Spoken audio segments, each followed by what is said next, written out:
All right, let's dive into something most of us see every single month, but maybe don't think too much about. The EPF, or the Employees Provident Fund. Yeah, it's that line item on your payslip. But it's so much more than just a deduction. It's actually one of India's biggest social security nets, a promise of financial security that has been put to the test in some really surprising and pretty intense ways. So you see that PF deduction, right? It comes out of your salary month after month. But have you ever stopped to think about what's happening behind the scenes? There are literally high-stakes legal battles being fought over that money, your money. We're talking about major courtroom showdowns that determine who actually has the right to your life savings, especially when a company starts to go under. Okay, so before we jump into all that drama, let's back up a bit. Let's start with the basics. What exactly is the EPF? What was the big idea behind it in the first place? So at its core, the EPF Act from way back in 1952 is all about Social Security. It's not optional. It's a mandatory savings plan for anyone working in a company with 20 or more employees. And the goal? Well, it's simple, but it's also incredibly important. It's about building a financial cushion, a safety net, for you when you eventually retire. Now here's something a lot of people don't realize. When we say PF, we're not just talking about one single savings account. It's actually a bundle of 3 different schemes. First, you've got the main event, the EPF, the Provident Fund itself. That's the big lump sum you get when you retire. Then, there's the EPS, the pension scheme. This is what gives you a monthly pension, a steady income for life. And finally, you have the EDLI, which is basically a life insurance policy. If something happens to you while you're still working, your family gets a payout. It's a 3-in-1 deal. All right, this is where things get really interesting. This is where the whole system faces its biggest, toughest test. What happens to all that money you've been carefully saving up if the company you work for goes bankrupt? I mean, this is the question, right? It's the kind of thing that can keep you up at night. Your employer is the one who's supposed to be depositing your PF money. So if they go bust, is your entire retirement fund on the line? And yeah, this is exactly where the legal drama kicks into high gear. So the heart of the problem is this massive clash between 2 really powerful laws. It's like a legal heavyweight fight. In one corner, you've got the old-school EPF Act from 1952. Its only job is to protect your savings, no matter what. It says your PF money gets paid out first. But in the other corner, you have the newer kid on the block, the Insolvency and Bankruptcy Code from 2016. Its main goal is to clean up corporate debt fast.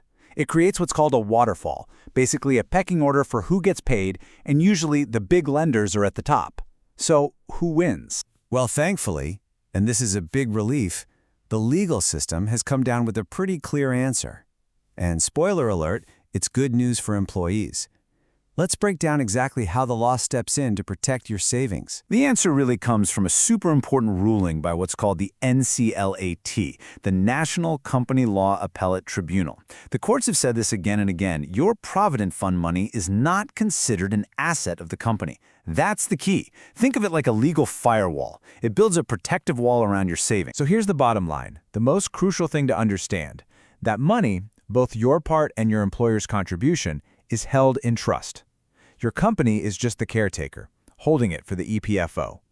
It was never the company's money to begin with. It's your money. And because of that, when a company goes bankrupt, creditors can't touch it. It can't be sold off to pay back loans. It's completely ring-fenced and safe. And get this, the law is actually getting even stronger. A proposed amendment in 2019 aimed to hammer this point home, making PF dues a first charge on the assets. What does that mean? It means your PF money legally gets paid out before any other debt. No questions asked. You're at the very front of the line. Okay, so we've covered the crucial legal protections, but that's not the only thing that's changing. The whole EPF system is getting a massive modern upgrade. Thanks to technology and some new rules, it's becoming way more transparent and a lot easier for you to use. And the absolute centerpiece of this whole transformation is the UAN, the Universal Account Number. This thing is a total game changer. Just think of it as your one permanent PF identity. It doesn't matter if you change jobs 10 times, all your PF accounts from different employers get linked to this one single number.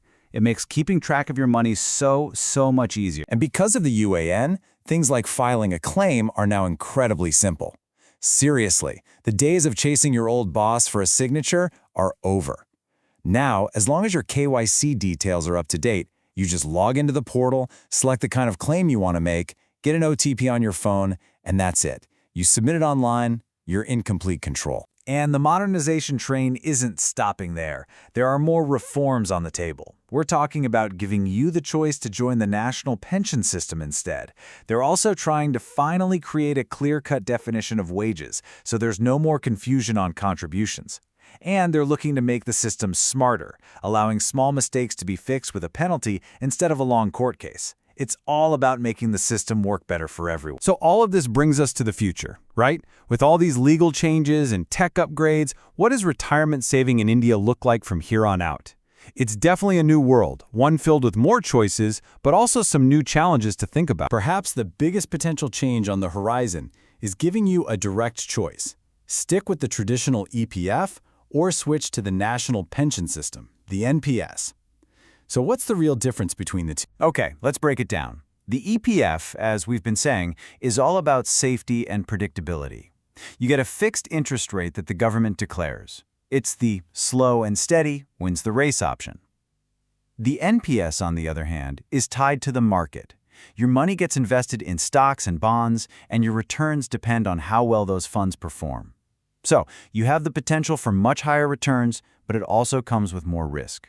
The idea is to give you the power to choose which approach you're more comfortable with. So when you put it all together, it's pretty clear, right?